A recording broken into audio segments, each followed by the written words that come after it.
मीनाक्षी जैन की पुस्तक गीता कृष्ण के सिद्धांत कर्म का लोकार्पण समारोह अलीगढ़ स्थित होटल आभा ग्राउंड में आयोजित किया गया। नीतीश ने महाभारत के कृष्ण की तरह ही लोगों को गीता का भावार्थ समझाया। गीता को हिंदी गीत काव्य के रूप में अनुवादित करने पर मीनाक्षी जैन की सराहना की। संस्कृत की दुर्दशा पर नीतीश ने कहा कि दुर्भाग्य की बात है कि कोई अपने बच्चों को संस्कृत नहीं पढ़ाना चाहता। लोकार्पण का शुभारंभ मुख्य अतिथि सांसद सतीश गौतम व AMUBC doctor Tariq Mansoor, doctor Smita Singh, Diamond Pocket Book के चेयरमैन नरेंद्र वर्मा आदि ने किया।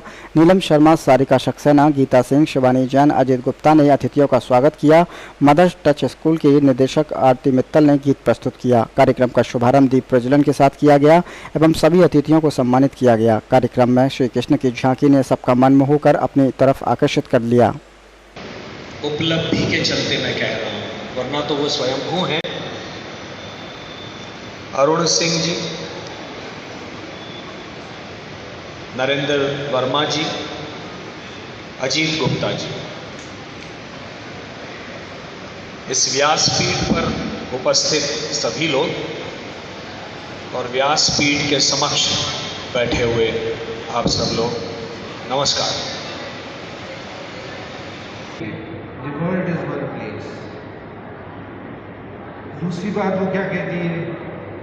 If you want to be happy, you must make others happy. और इसके अलावा और भी चीज़ें हैं।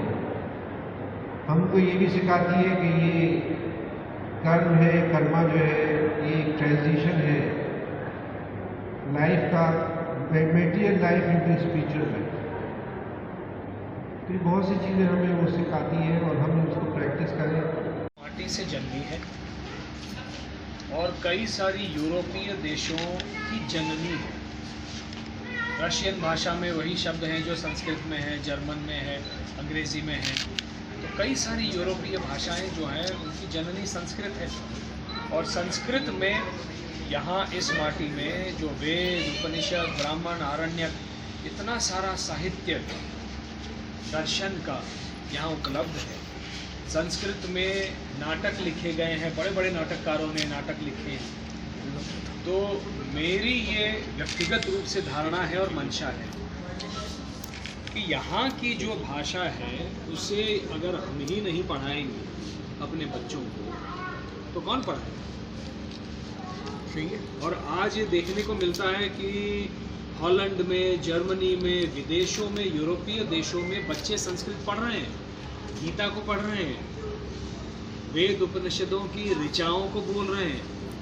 तो जो इसका जो एक महत्व है, जो विदेशी लोग आज समझ रहे हैं, लेकिन हमारा समाज जितना समझना चाहिए उतना समझ नहीं रहा है। तो मेरा ये अनुरोध है अपने समाज से, सारे माता पिताओं से, कि बच्चों को 4 वर्ष की आयु से संस्कृत की गुट्टी पिलाना शुरू करो। हम लोग जो ये कार्टून नेटवर्क की गुट्टी पिलाते हैं ना, उसके चलिए ठीक है, वो भी आवश्यक हो सकता है उनके लिए, लेकिन थोड़ी सी एक छोटी सी गुट्टी संस्कृत की पिलाना शुरू कर दो। उससे वाणी शुद्ध हो जाती है, कई सारे इसके लाभ हैं। ये मेरा अनुरोध है, मेरी प्रार्थना है।